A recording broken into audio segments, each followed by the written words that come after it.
Hey, deep divers. Welcome back to the show. Don't forget to hit that like button, subscribe to our channel, and ring that notification bell so you never miss our deep dives. Today, we're going deep on a topic that's absolutely essential for understanding India. Internal security. Exactly. Whether you're a UPSC aspirant getting ready for those tough exams, a student trying to figure out this crazy world, Or just someone who wants to stay informed. you got it. This deep dive is for you. That's right. Because at the heart of it, internal security is all about making sure there's peace and stability within a country's borders. And for a country as diverse and exciting as India. It's a big deal. Absolutely. So we've got a ton of reports and analyses all about the ins and outs of India's internal security. And what I'm seeing is it's not just about the police and laws. No, it's much broader than that. It's about understanding India itself. You know, its social dynamics, its economic realities, and Yeah. even its place on the world stage. You hit the nail on the head. One of the most important things we need to clear up right off the bat is the difference between internal security and external security. Right, because they're not the same thing. Not at all. It's a fundamental difference, especially for those of you studying for those UPSC exams. Internal security is handled by the Ministry of Home Affairs. It's about maintaining peace and order inside India. Keeping the heart of the nation safe. Exactly.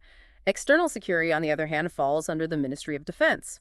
Their focus is on threats from outside, protecting the nation's borders. So 2 layers of protection. One for the core and one for the perimeter. But here's where things get interesting and a bit concerning. Our sources are painting a pretty stark picture. A whopping 210 out of India's 535 districts are dealing with some serious internal security challenges. 210, that's almost 40% of the country. It's a huge number. What does this tell us about the state of internal security in India? It shows us just how complex and how big this challenge really is. Remember, India is incredibly diverse. Different cultures, religions, languages, socioeconomic realities. Ensuring harmony and security in a landscape that's so diverse needs a nuanced and multifaceted approach. It's not just about law enforcement. It's about understanding what's causing discontent, fostering social cohesion, and creating an environment where every citizen feels safe. And has the chance to succeed. Exactly. Right, it's like building a house. You can have the strongest walls, the most high-tech security system, but if the foundation is weak... The whole structure is at risk. Exactly. And speaking of vulnerabilities, our source material really digs into the different threats that India faces when it comes to internal security. It's a pretty long list. It goes way beyond what you usually see in the headlines. It really does. We're talking about a complicated web of interconnected challenges. You've got Naxalism, for example, a movement that's rooted in socioeconomic disparities and a sense of alienation from the mainstream. People feeling left behind. Exactly. Then there's terrorism, both homegrown and with links to outside forces constantly changing its methods and ideology.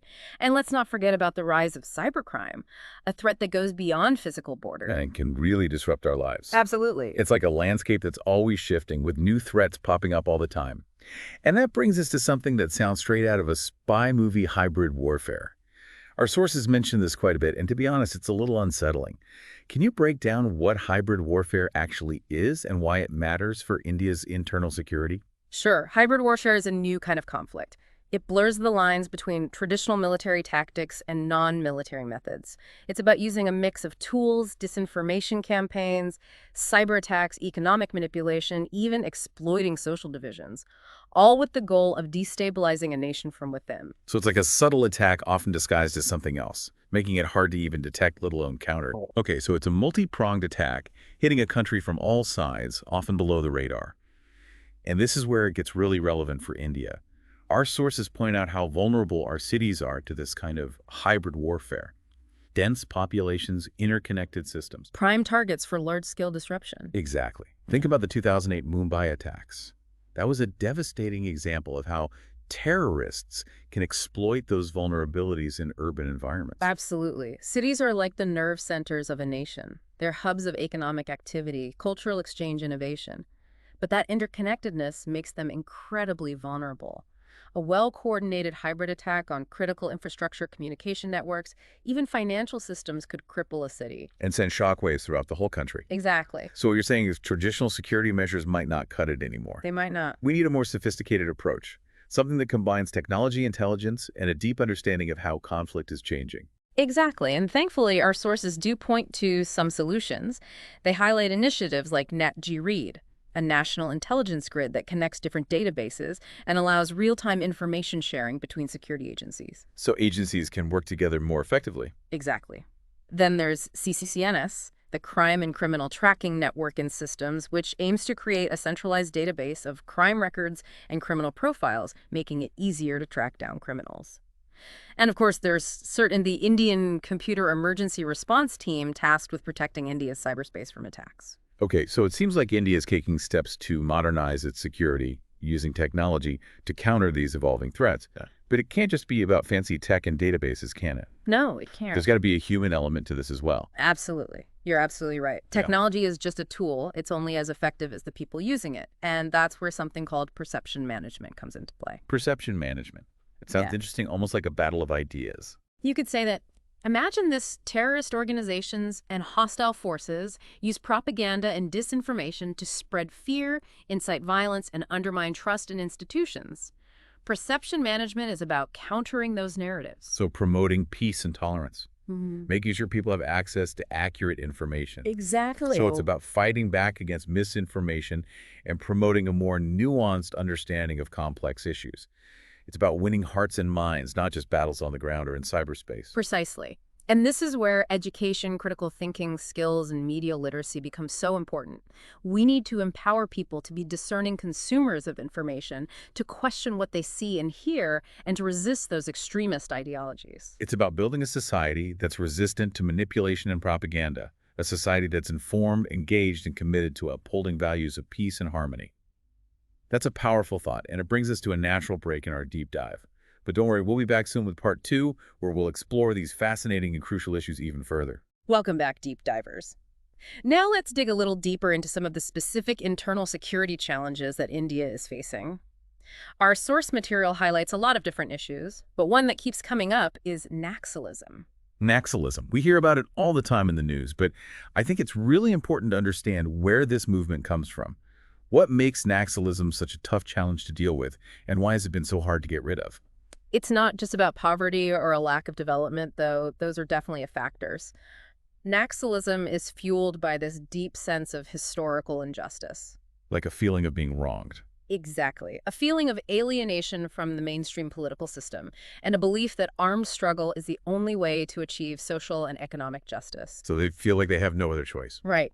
Naxalites often claim to represent marginalized communities. They target security forces, government infrastructure, and sometimes even civilians. It's a multifaceted threat.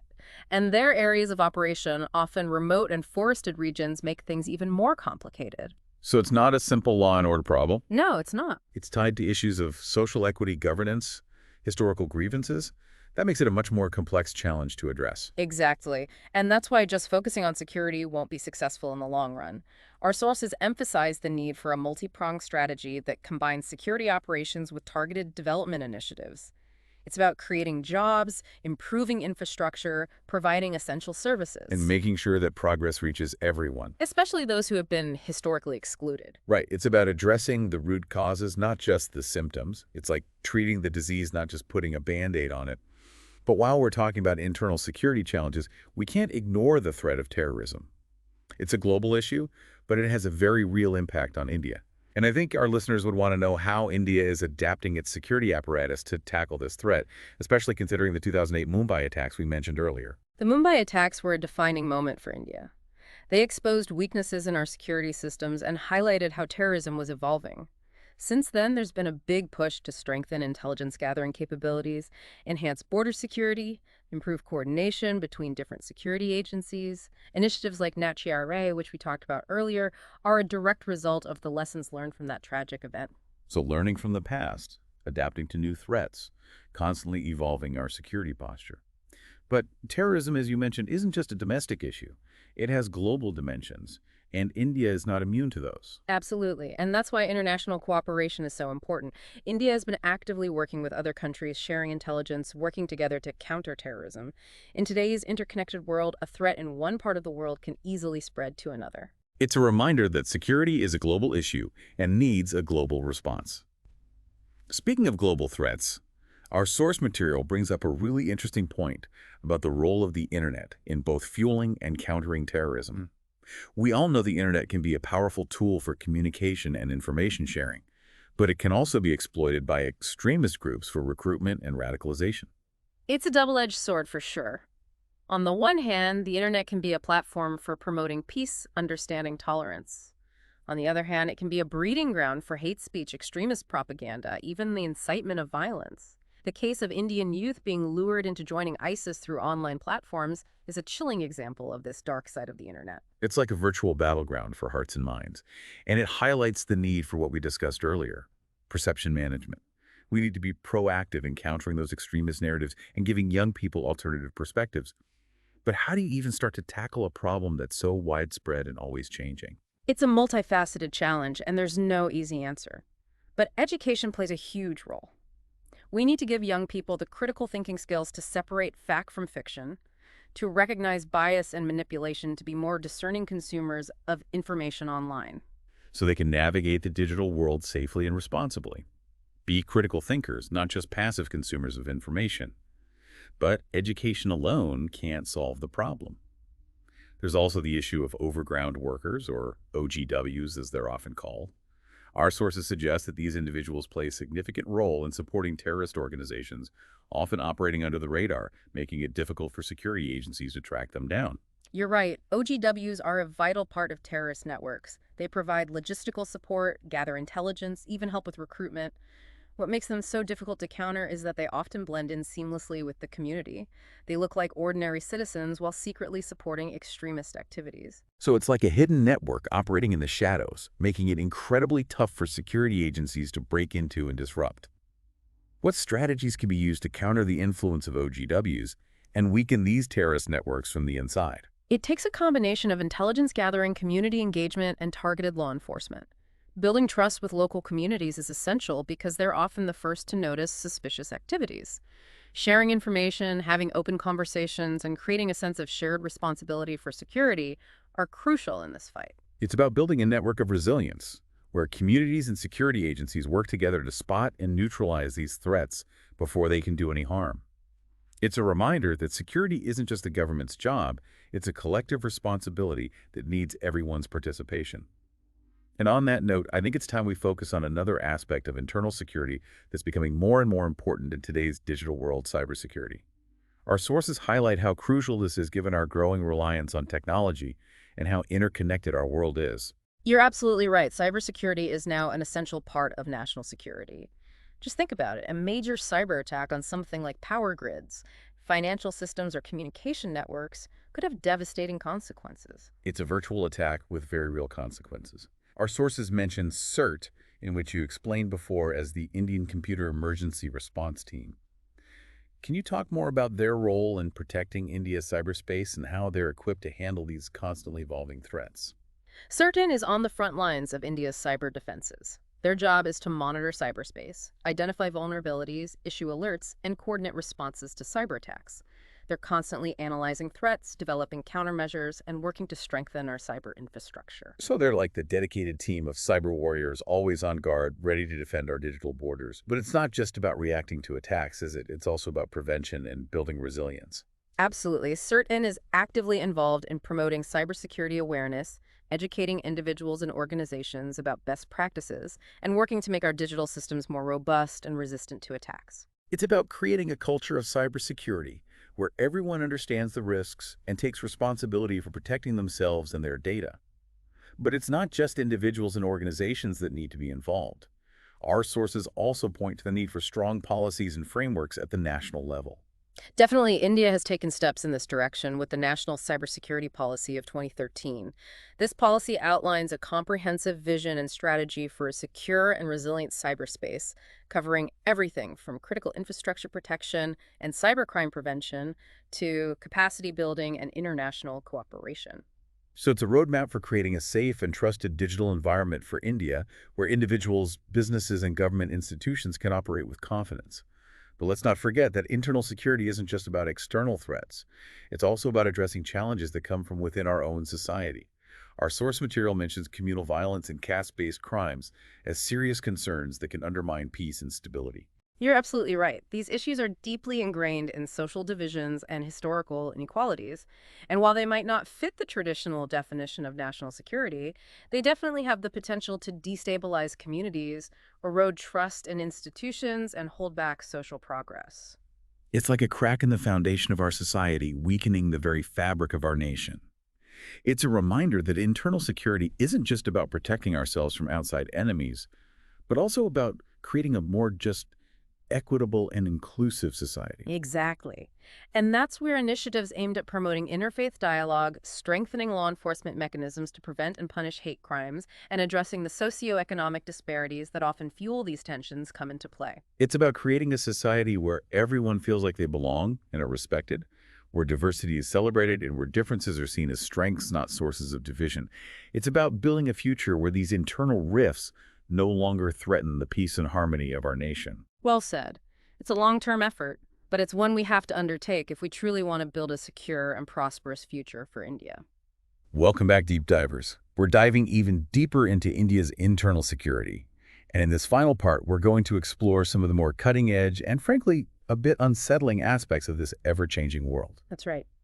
We've talked about traditional threats like Naxalism and terrorism, but now we need to turn our attention to the challenges of the 21st century, the era of hybrid warfare and the rise of cyber threats. You mentioned hybrid warfare earlier, and it definitely caught my attention. You talked about blurring the lines between traditional military tactics and non-military methods, using things like cyber attacks and disinformation campaigns to destabilize a nation from within. It sounds a little like something out of a spy movie, to be honest. It does, doesn't it? But the reality is hybrid warfare is not science fiction. It's happening right now. And for a country like India, with its aspirations on the global stage and its growing dependence on technology understanding and countering hybrid warfare is absolutely essential. So let's break this down a bit. What makes hybrid warfare so different from traditional warfare? And maybe more importantly, how is India preparing to face this new kind of threat? Think of it this way. Traditional warfare is like a boxing match. You have two clear opponents, a set of rules, and a clear winner and loser. Hybrid warfare, on the other hand, is more like a game of chess. It's multidimensional, unpredictable, and the lines between war and peace become blurry. Okay, so it's a lot more subtle and complex. It's about manipulating perceptions, exploiting vulnerabilities, and achieving goals without necessarily resorting to open military conflict. Exactly. It's about using a mix of unconventional tactics, Hmm. cyber attacks, disinformation campaigns, economic coercion, even exploiting social and political divisions to weaken an adversary without engaging in direct military confrontation. It's often hard to tell where these attacks are coming from and even harder to fight back in a traditional way. And this is where I think it gets really interesting and a little worrying for India. Our sources highlight how vulnerable our increasingly digital society is to this kind of hybrid warfare. You're right to be concerned. Think about it. India has a huge and diverse population, a rapidly growing digital economy, and a very active social media landscape. All of these can be exploited in hybrid warfare. Disinformation campaigns can spread incredibly fast on social media, creating discord and undermining trust in institutions. Cyber attacks can cripple critical infrastructure and disrupt essential services. And economic coercion, using things like trade sanctions or manipulating currency markets, can destabilize a whole economy. That's a pretty unsettling picture, to be honest. Right. But what steps is India taking to strengthen its defenses against these hybrid threats? Well, it's a multi-pronged approach. On the technology side, India is beefing up its cyber defenses, investing in sophisticated monitoring systems, and developing the capacity to respond to cyber attacks. We talked about CERT-In earlier. They play a key role in this, but technology alone isn't enough. Right. It has to be more than just firewalls and antivirus software. There's a human element to this, too. Yeah. You can have the most secure systems in the world, but if people are easily tricked by disinformation or fall for phishing scams, Yeah. then you're still vulnerable. Absolutely. That's why building resilience within society is so important. It's about educating people about the dangers of disinformation, teaching them how to spot fake news, and encouraging critical thinking skills.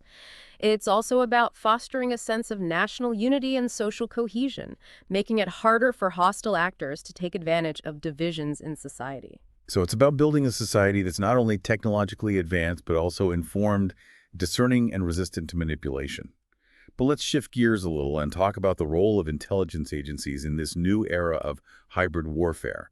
Our sources suggest that they play a crucial role not just in gathering information, but also in analyzing these new threats and providing early warning of potential dangers. Intelligence agencies are absolutely essential in this new landscape. They are the eyes and ears of the government, gathering information, assessing threats, and giving policymakers the insights they need to make the right decisions. When it comes to hybrid warfare, the role becomes even more important. Okay, so it's not just about traditional spying anymore. They need to be able to navigate this complex world of cyber attacks, disinformation campaigns, and economic manipulation. How are India's intelligence agencies adapting to these new challenges? They are evolving their capabilities, investing in technology, and building expertise in areas like cybersecurity and open source intelligence. They're also working more closely with international partners, realizing that in this age of globalized threats, sharing intelligence and cooperating is more important than ever. It sounds like a tough but absolutely vital job. But as we wrap up this deep dive, I think it's important to emphasize that internal security isn't just about intelligence agencies, high-tech systems, and military power. Yeah. It's also about addressing the underlying social and economic conditions that can contribute to instability and conflict. You're absolutely right. We've talked about Naxalism, terrorism, and hybrid warfare, but we can't forget about the role that poverty, inequality, social exclusion, and lack of development play in creating an environment where these threats can flourish. It's like that house analogy we used earlier. You can reinforce the walls and put in the best security system. But if the foundation is weak, the house is still vulnerable. Exactly. If people feel marginalized, disenfranchised, or without hope for their future, they're more likely to be drawn to extremist ideologies, engage in criminal activity, or become tools for those who want to destabilize the nation. So a truly comprehensive approach to internal security has to go beyond just treating the symptoms. It has to focus on tackling the root causes of conflict and instability. Absolutely. It's about investing in education, creating economic opportunities, promoting social justice, and making sure that everyone benefits from development. It's about building a nation where everyone feels like they belong, where everyone has a stake in the system, and where everyone has the chance to thrive. It's about building a nation that's not only safe from outside threats, but also strong from within. It's about creating a future where peace, harmony, and prosperity aren't just hopes, but realities for everyone in India. And on that note, deep divers, we come to the end of our exploration of India's internal security. We've covered a lot, from the traditional challenges of Naxalism and terrorism to the emerging threats of hybrid warfare and cyber attacks. We've looked at the crucial role of intelligence agencies, the importance of technology, and the need for a holistic approach that tackles both the symptoms and the root causes of conflict and instability. And most importantly, we've highlighted the role that each and every one of you plays in ensuring the security and well-being of our nation. Stay informed, stay engaged, and remember that a secure and prosperous future for India is something we all have a part in building. Thanks for joining us on the Deep Dive. Don't forget to like, subscribe, and hit that notification bell so you never miss an episode. Until next time, keep exploring, keep learning, and keep diving deep.